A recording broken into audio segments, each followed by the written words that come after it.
My grandparents were refugees in 1947 from Pakistan to India, right? When the split happened, the partition happened. We're Hindu, and they were basically kicked out of Pakistan, and so lost everything. And so that was my grandparents who had to build 0 to 1. And my parents then got educated in India. My dad's a retired general practice doctor. My mom's a physical therapist, and because of their skill sets and their hard work, they were recruited to practice in Africa. During the trough of disillusionment, when we were building Osmosis, it's like, okay, is this going anywhere? Do we have enough money to even create this? I lost some years of my life doing this thing. It was hard because, certainly like now that I'm back in med school, a lot of the people I went to med school are professors now. My guest today is Shiv Gaglani. He's a co-founder and CEO of Osmosis.org, a health education company with an audience of millions. And he is also a medical student, and he has done very interesting ventures, from starting a business with writing things about SAT and ACT, writing books, and then contributing to Forbes. He was also named on the Forbes 30 under 30 list for education in 2018. Welcome to the show. Hey, Shiv, how are you doing? Erwin, thanks for having me. It's great to see you again. I know we connected back in July in the UK at a YouTube health event. So I'm doing really well, and even better now that I'm on a podcast with you. So thanks for having me. Thank you. So I'm really pleased to have you on the show. So today we're going to talk about a lot of things about medical education, healthcare, AI. So for people who might not have come across Osmosis, tell us a little bit about how did you start Osmosis, Shiv? Yeah, Osmosis is as you said, a health education company that literally we just started. My co-founder Ryan and I started to solve our own problem, which was learning medicine is very challenging, right? It can be very boring with long lectures, textbooks, things that aren't active learning principle based. And we were, first year medical students at Johns Hopkins, learning from some of the best professors, but they were the best professors in terms of clinical expertise and in terms of research expertise, not necessarily because they were the best teachers. And so we realized that learning medicine should be a little more enjoyable and fun. And we decided to build a very rudimentary crowdsourcing platform to help our classmates learn, and they were helping us learn.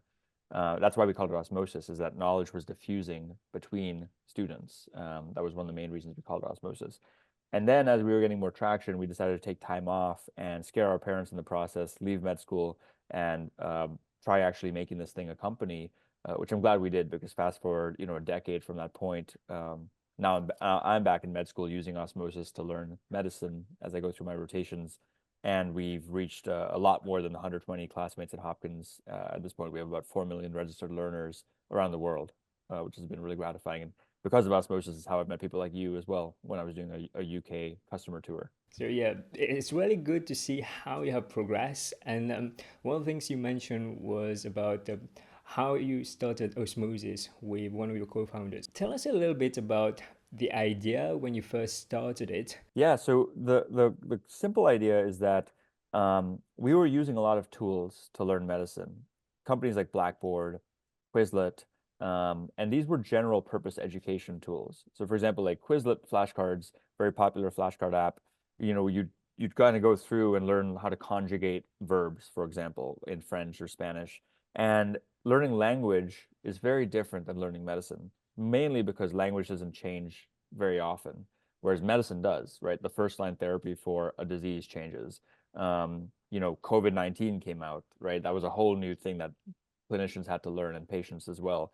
And so because medicine is dynamic, we wanted to build a platform from the ground up that would take into account the fact that medicine changes. So for example, in the flashcard example, not only would you use Osmosis to learn something, but then when we change that content, everyone who's ever seen that video or that flashcard or that question also gets notified saying, hey, something you thought you knew or once knew has changed because the guidelines changed or this thing came out. And so that was one of the core tenets of Osmosis. And then the other piece was that we were getting all this death by PowerPoint, right? Any med student learner listening to this will understand this concept where you go through so much of the preclinical curriculum is these hour to 2 hour long lectures that are just boring. Like honestly, like there's no better way to say it. It's like it's too in depth. It doesn't really teach to the test. No sound effects, no fun. Generally, there's exceptions. There's great teachers everywhere, but for the most part, they were not that exciting or engaging. And YouTube was getting popular at the time, right? YouTube was starting to get really popular. Sal Khan at Khan Academy was getting popular with his K-12 videos. And we were like, let's just take this concept, flip classroom, apply it to medicine. Take these 60-minute lectures, make them 6-minute engaging videos with sound effects and cells that smile. You know, we're recording most of the audio here, but if you look at my video, I have all these, you know, animations behind me. So make it more visually appealing and engaging. So that was the other big part of Osmosis. So now we have over 2,500 videos that are anywhere from 3 to 30 minutes long, depending on the topic, and you know, get hundreds of millions of views. So that's a core tenet of what we do. That's great. So I have used Osmosis, and one of the things that I like about it is how it's very engaging and makes medicine more fun with the cartoons that you've got in the illustrations.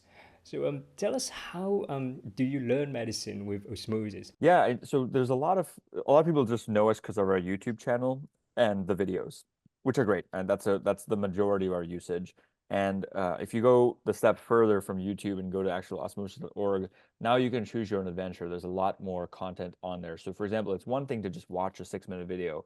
It's great, it's engaging, it's fun, but unless you go to the next step and actively recall, right? Do something called test enhanced learning, where you're actually quizzing yourself with a flashcard, but more importantly, a case-based multiple choice question, eventually a patient simulation. These are the actual, you know, active learning principles that help you retain that information. So we in Osmosis, the platform have, which is both a web and mobile learning app, we have built in questions, flashcards, and even study schedules that help students get through not only their class-based exams, but then more importantly, the national standardized exams. So obviously in the US, that's USMLE. I know the UK has the UK MAT coming out, and we have content around that coming out. And then now that we're part of Elsevier, which acquired us in end of 2021, we have even more types of content. So one of our strongest collaborations is with our sister company, 3D4 Medical, which makes this wonderful complete anatomy product for learning anatomy, 3D models, things that we wanted to create at some point with Osmosis, but would have taken us years and a lot of funding to do. So now there's a sister company under the banner of Elsevier, and so we can link out to models. Like they have a new Vision Pro app called Complete Heart X, which is really cool. Hopefully you get a chance to try it out if you haven't already. And in it, as you're learning about the heart and seeing the valves and, you know, the circulation of the heart, um, you can then watch a quick osmosis video. So blending all these modalities is a core tenet of what we do at Osmosis, because people learn different, they have different learning preferences, and we want to appeal to all those learners. That's great. So could you tell us about back in the beginning when you're building that momentum? Because it's important to highlight that the success Osmosis is having comes from a decade of work. And let's go back in when it was very early. Yeah. So I think a lot of companies, a lot of technologies follow this cycle, this hype cycle.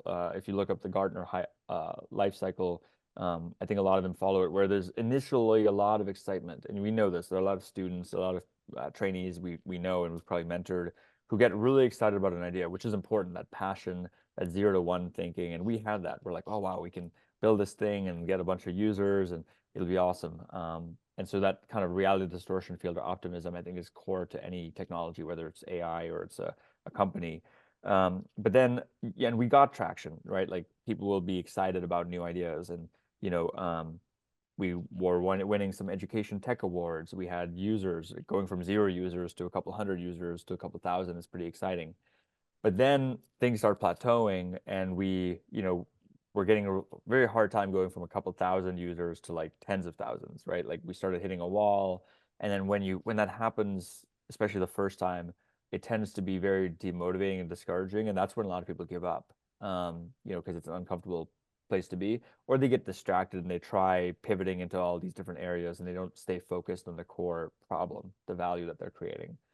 Um, and so that happened to us in about 2014, 2015, where, you know, we realized that the platform we were building was one part of the solution, but people in our field didn't care as much about the platform, the cool tech that would recommend content or change content. They actually cared a lot more about the content that was going in it, right? Like, you know, it's very much a content market. And that's where we built that relationship with the Khan Academy team, because we were like, okay, if we really want to reach as many people as possible with our learning platform, we need great content. We can't just rely on partnerships. We had forged a bunch of partnerships. That's actually the partnership we'd formed with Elsevier and with Khan Academy at the time. But those were still content that they owned, and we were just putting that into our platform as recommended content. So we took that demotivation and that like wall we were hitting, and this is also where having a co-founder is helpful. We put our brains together and we're like, okay, yeah, we need a content engine.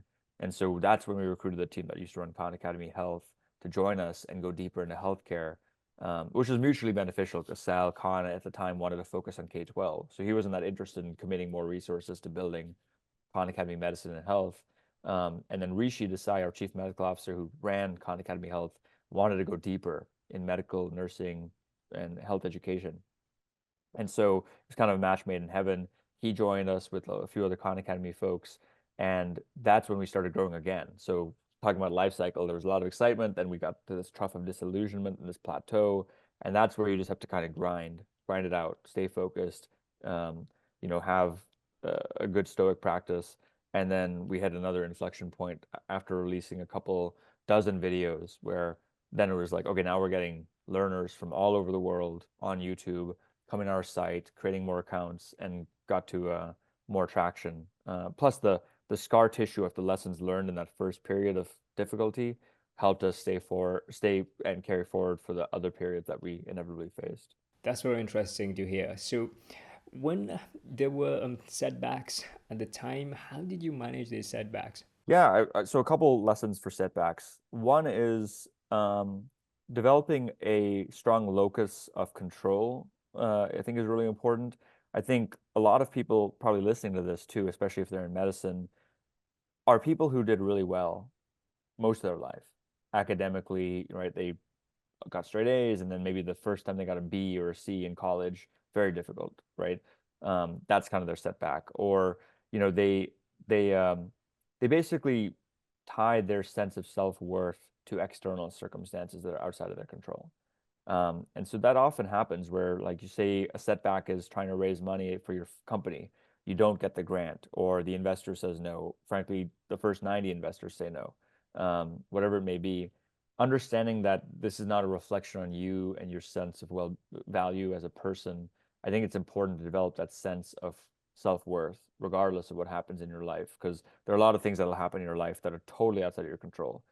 And then also being able to understand what is in your control, right? So getting the investor to say yes is not fully within your control, but putting in the work so that your product is excellent by interviewing users and making sure your product's really good or your content's really good, that is in your control. So you can focus on those leading indicators that are within your control. So I think that's an important thing. A second is having a core team and support network, right? So you can feel very lonely as a founder, or frankly, just as a med student. You can feel very, very lonely and like, am I the only idiot here who's not raising funding or who isn't passing my exams or whatever it may be? You can get imposter syndrome. And that's where having not only good family or friend support, right? Like really investing in those relationships, which is a core value of mine. And we have an entire training for all osmosis learners on building relationships that are authentic and meaningful.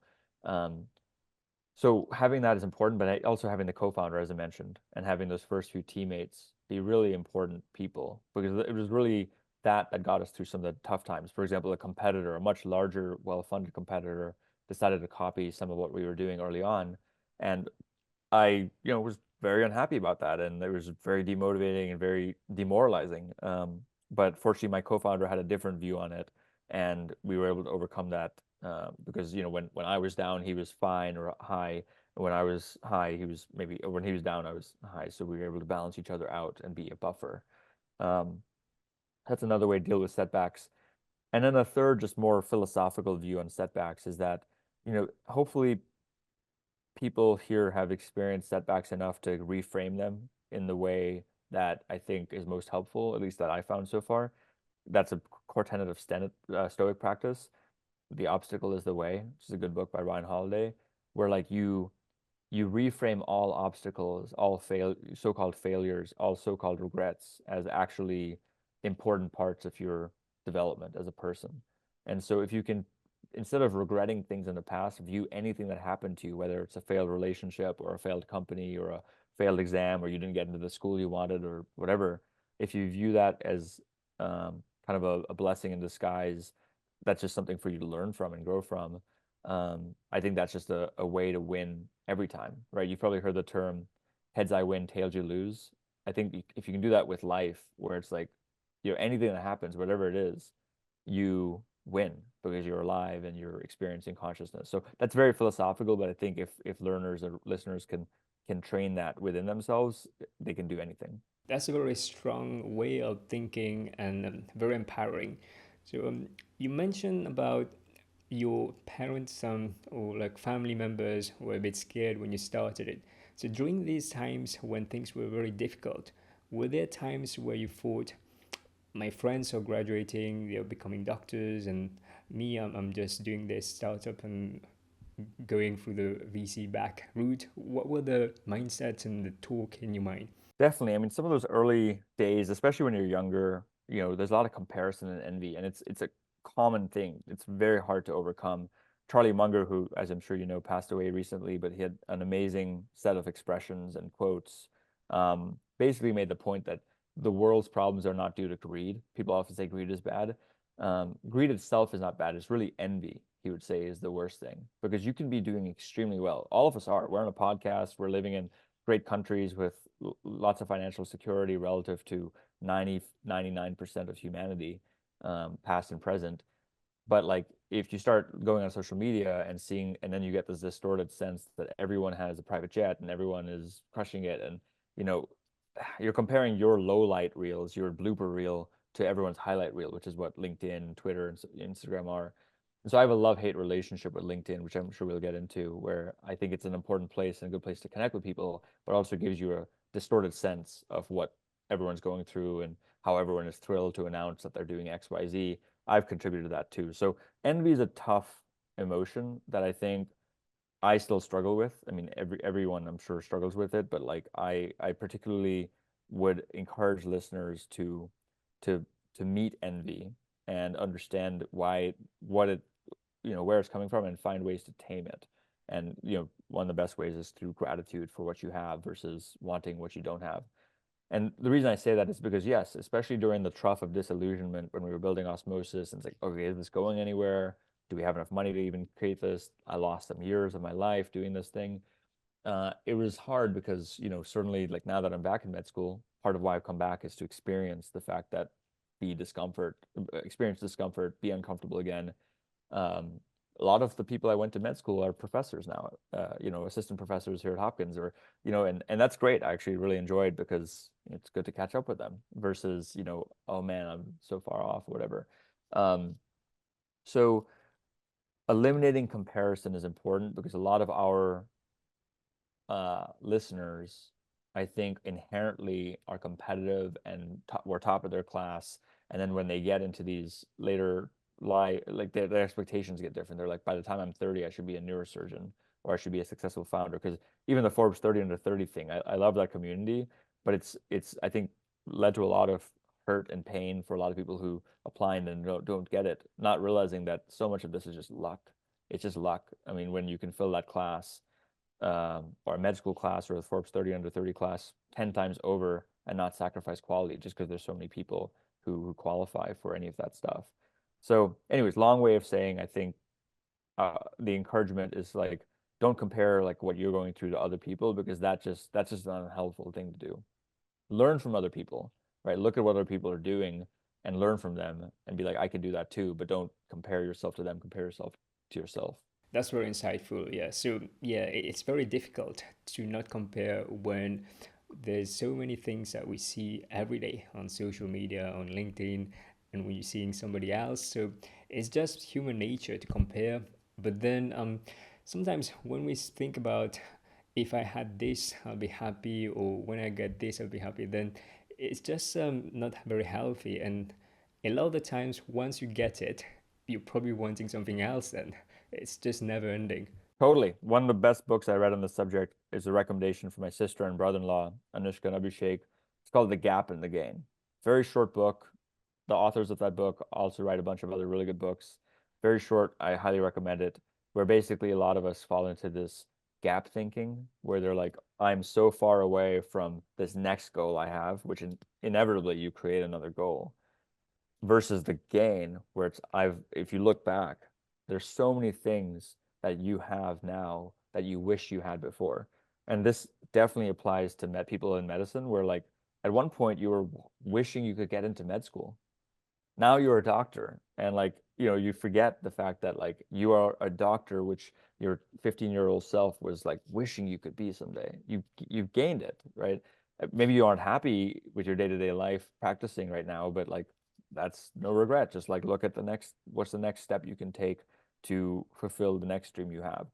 The other real quick piece of advice on that is we're constantly being bombarded with desires, right? Like a lot of us desires from our parents, right? Like that's we talk about immigrant mentality. A lot of it is the hopes and dreams and aspirations of our parents or their parents. So those are desires from other people, which can be very helpful, but also, if you don't reflect on your desires and where they're coming from, I think parents, family, but also a big source of desire is just marketing executives, really smart companies and marketing executives who make you desire an Hermes bag for some reason, or they make you desire, a night out drinking with a bunch of friends. Makes you desire all these random things that if you actually sit with yourself, you may not actually desire them, right? That may not be what you actually want, but it's sort of societal desires or parental desires. So Naval Ravikant's a great author. I'd recommend his readings and his book, The Almanac of Naval Ravikant. One of my favorite quotes from him is, desire is a contract you make with yourself to be unhappy until you get what you want. Right. So every time that there's a desire, even if it's like, I want to eat out tonight, or it's, I want to lose 10 pounds, whatever it is, certainly it's an instrument for action and achievement, which is great, but it's also equally an instrument for dissatisfaction. Right. So understanding why you're desiring what you're desiring, and then culling unnecessary desires is like a core theme, I think, of achieving peace. Yeah, that's really good book. Highly recommend if you haven't read it. So one of the things that you mentioned about people having these goals, and I know that you're big on having these seed habits that you plant. Tell us more about how did you discover this way of having these habits that you stack one on top of the other? Yeah, I think it's one of these ideas that has convergent evolution, and certainly much more eloquent writers and authors and speakers than I have popularized some of these themes, like James Clear's Atomic Habits, very popular book. BJ Fogg wrote Tiny Habits, and he's a Stanford behavioral psychologist. Have great regard for him. He's on our podcast, and so I recommend these two books. Charles Duhigg wrote a book called The Power of Habit. And so for me, I was, one of the biggest inflection points for me personally and professionally for Osmosis was 2017 to 2018, that 2 to 3 year window where um, I met, I got a personal trainer, a coach named Ishan, good friend of mine. And, he had me adjust my workout schedule so I wasn't doing as much cardio. I was doing a lot of triathlons and cardio all the time. And when I was doing cardio, my heart was pumping. I was listening to rock music and like, running fast on the rock music. But then when he slowed me down and said, look, strength training is important for your muscle mass, your bone density, things that Peter Attia has talked about a lot in his book, Outlive, which is also recommended. Um, it slowed me down, and I realized I could listen to podcasts and books. And so the seed habit was strength training, which then slowed me down enough that I had this preserved time where my heart wasn't pumping as much. And I could listen to these books. And it was with Ishan, where like literally for the next year, I was listening like a good med student at 2x or even, sometimes even 2.5, 3x to these audiobooks. And I was getting through 2 to 3 a week. Obviously, I wasn't retaining most of what I read, but I was picking up enough themes and stories between these books that I was like, oh wow, if Da Vinci and Walter Isaacson's bio did this, and Ray Dalio in Principles says this, there's probably some truth because these people have operated very successfully centuries and hundreds of miles, thousands of miles apart, and yet they've come to the same truth about XYZ. That's when I read Naval Ravikant's book. So it was a real period of explosion where I first started strength training and then got the habit of reading again. And then because of what I was reading, I went vegetarian with my diet. I read the autobiography of Mahatma Gandhi and Ben Franklin, and those helped me think a bit more about my relationship to meat and animals. Yuval Noah Harari's Homo Deus was another example. So that was the habit stacking I talk about. And now if people follow me and see me on LinkedIn, I'm doing this content this week in med school while I'm on a treadmill. And that's just because, one of my conditions of coming back to med school for myself was this time around, I wasn't going to gain 15 pounds like I did the first time I started med school, where I was just studying and eating to stay awake and things like that. So now it's like, okay, I'm going to have to study so much with osmosis and, question banks. Let me just do all the osmosis videos and question banks while I'm on a treadmill, walking at just 2 miles an hour, right? So not as sedentary. So I'm trying my best not to fall off. But what I want to warn people if they see my content is that it's not about hustle culture. Like I really don't want people to watch my content or other people's content and feel like, oh, I've got to like suddenly get a cold plunge going with, an audiobook at 3x with, grip strength trainer, whatever, like stacking everything and burning out is what feels right. I've definitely given up some habits. And frankly, my content habit I like it so far, but I'm just trying it out and I may give it up. I may give parts of it up or all of it up in the next couple of weeks or months. So I'm trying to be more flexible and self-compassionate about what I'm actually spending my time and energy on so that I'm not, so committed to one course of action because that blind commitment can be detrimental as well. So it sounds like you experiment with a habit and then you review whether it's still good for you to carry on. So tell us, what's your priority this year then, Shiv? Yeah, this year it's primarily to finish med school, right? So I have I'm in my third year in the 4-year program here at Hopkins, and I have another several rotations to get through as well as the USMLE exams. So I'm trying to stay focused and just finish med school as the priority. I mean, I still have a couple months in 2025 to finish, but the vast majority of med school will be done by the end of this year, hopefully. Great. And I know that you've been following AI, and have you been using AI in your studies and in med school? Absolutely. I've been obviously like most people using ChatGPT, GPT-4, and using it to enhance my clinical reasoning skills where I'll put in anonymized information around a presentation I saw and see, what type of differentials I could be missing. Um, I had to do a presentation on liver lesions, so combination of that plus now at Elsevier we have a AI tool called Clinical Key AI, which is super cool, which is basically like a chat interface like GPT, but runs on the company called Open Evidence, and every line that it says is cited by an Elsevier journal or book chapter or something. So it's much more authoritative and doesn't hallucinate. And I've been using that because, as you probably know from med school advising and your own med school experience, a lot of med school is not just writing notes and seeing patients and learning. It's also giving presentations on, say, like what are the causes of liver lesions if you find one on a abdominal CT scan. And so I was reviewing that in Clinical Key AI. So it's definitely made my life a lot easier. And then eventually, I think there'll be a much more robust charting solution where just you can focus on talking to the patient. It's just ambiently listening and then documenting it for you. Could you tell us a little bit about what sort of values that your parents taught you when you were younger? I understand that in your family, there are other people who are also into healthcare, and you're also into enterprising and business as well. Yeah, definitely. So we definitely have the immigrant mindset as I think we mentioned right before the show started. My grandparents were refugees in 1947 from Pakistan to India, right? When the split happened, the partition happened. We're Hindu, and they were basically kicked out of Pakistan, and so lost everything. And so that was my grandparents who had to build 0 to 1. And my parents then got educated in India. My dad's a retired general practice doctor. My mom's a physical therapist, and because of their skill sets and their hard work, they were recruited to practice in Africa. And that's why I was born in Namibia, grew up in South Africa for 5 years.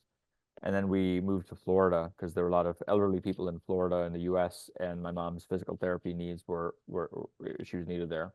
Um, which was obviously a great boon for me and my sister because America's been a great land of opportunity for us. A lot of entrepreneurship, a lot of immigrants starting companies. And so my sister's a very successful dentist with her husband, Abhishek. Her name's Anushka, and they now have 8 dental practices in Chicago in that area, and are dentists themselves who practice. And then I obviously went to med school and started osmosis, which we discussed. And so the values, I think a couple of core values. One is obviously hard work, which sounds so hackneyed, but like clearly seeing my parents, reset, build from the ground up, not once but twice, Namibia to South Africa and then South Africa to the US, makes it's like it's very much a makes you feel like anything is possible with enough hard work and education, because we saw it with our own eyes and lived it. Obviously, there were a healthy dose of expectations, because if they're working that hard, like clearly the next generation should work hard. So that was helpful, but I think they struck, at least with me, they struck a really good balance with that stuff. Um, and then my mom in particular, I mean, their jobs, like seeing them, what they do for their living, helping people, obviously made me much more pro-social and empathetic. And so, if you're going to work this hard, why not work on something that also feels like it brings meaning to the world and helps people? And I think most jobs do. Most jobs create value. That's why they're jobs. But, nothing is as obvious as, what my dad was doing, delivering a baby, or my mom doing, helping a child who's disabled walk. Those kind of things are really meaningful. So the last thing I'll share in terms of family values is that, you know, just by pure coincidence, our last name is Gaglani, which if you rearrange the letters, make it an anagram, it's ganglia. Like I'm sure again our medical listeners will know that term ganglia, like basal ganglia, which is where neuron bodies connect and then emergent properties happen. So like 1 + 1 = 3. And so this is really core to my value and what my family does.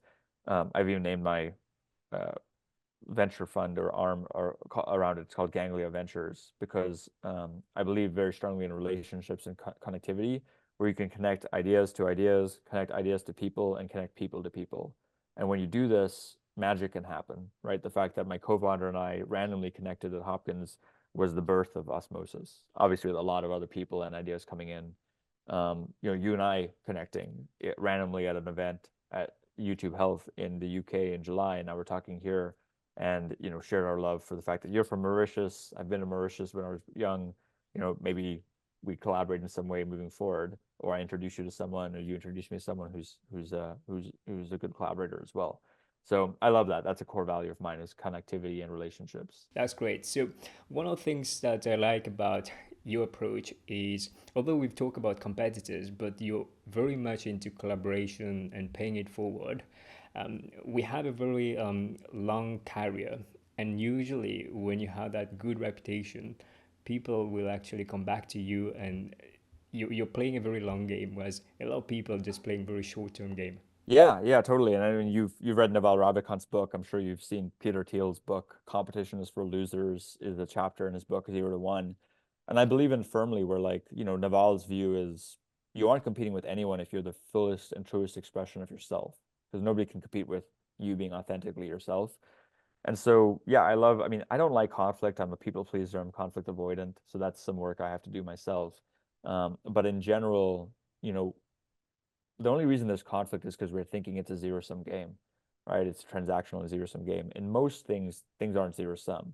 So, for example, Elsevier and Khan Academy could have been competitors, and maybe they were in some ways early on, but I didn't want to alienate them. It was like, let's find a way to make it win-win, because really who we're competing against is Netflix, right? Like, more people can learn from Elsevier books and they can learn from Osmosis videos or Khan Academy videos, but right now they're busy watching Netflix. So let's figure out how to like make our stuff so good that people want to like learn from us too. That's how Louis Van Ahn at Duolingo thinks about things too. That was some advice he gave me back in the day. And so in general, life is too short to make enemies and view people and companies as competitors, because it's often just a lack of creativity that makes you think they're competitors when you could in fact find things to collaborate. In fact, I have more in common with so-called competitors than I do with a lot of people. So like I know the Amboss guys really well.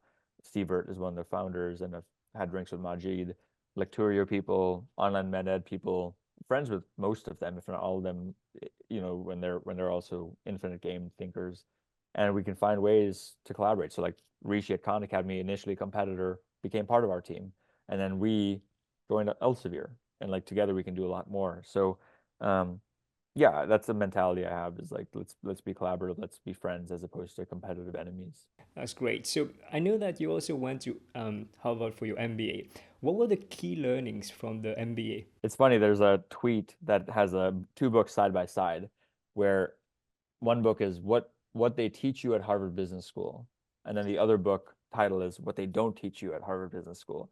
So the joke was the caption for that was between these two books, all of human knowledge is captured, right? So because this is how Venn diagrams work, and so I mean, there's so many lessons from HBS ranging from micro business lessons where I learned something like economies of scope. Everyone knows economies of scale, right? That's what factory and industrial revolutions are based on, where, your marginal cost of producing something goes down the more, scale you have. Economies of scope was very interesting to me because we even had a case study on the fact, basically, economy of scope is where the byproduct or waste product of one process can feed into uh, as a recipe or an ingredient into another process. So it helps you reduce waste. The example was a farm where they do something called rotational farming, where, first they plant a crop and then they have cows go through the field and eat the crop or eat the grass and eat the weeds. And then they have chickens go through and eat what the cows left behind. And then it's essentially like a really interesting way to think about how to design processes creatively so that you aren't wasting as much. And I use that in osmosis and thinking about how we could, develop other verticals as well. Like whether it's a tutoring business or something like that from what we were producing, right? We'd need more time to go into like specifics, but so some very clear business lessons. But then the most useful thing was the network. I mean, a lot of people will say this about MBA programs. I think it's real. Like the friends you make, the fact that you are part of this network where you can approach anybody. I can go to any company that has an HBS person and like make a network connection, and that helps me get through the door. Obviously, you still need to have more substance once you knock, so that they care about spending time with you. But it helps open the door, which is sometimes the hardest part in the process. Great. So it's been really good to speak with you and learn from you. Is there anything that we haven't touched upon that you'd like to talk about? No, I think I'm just I welcome any of the listeners to contact me. As you know, Erwin, I'm very approachable, so people can look me up on LinkedIn or send me an email at shiv@osmosis.org. And I always love to hear from and be helpful however I can. And I appreciate all the work you do to help make sure that we raise the line and get so many more healthcare professionals through their academic journeys and to be in successful practice. So thanks for what you do. Thank you very much, Shiv. If you haven't followed Shiv, give him a follow on LinkedIn. He posts regularly about his experience and very insightful things about medical school, things about business and healthcare. So go on, I'll have a link down in the description for you to go and follow Shiv. Thank you very much for watching up until the end, and take care, Shiv. Thank you, Erwin. What was your main takeaway from this interview with Shiv Gaglani? Let me know down in the comment section what was your takeaway. If you found this video useful, you might want to watch this interview in which I interviewed Dr. Thomas Watchman. Click here to watch it. Take care, everybody. Bye-bye.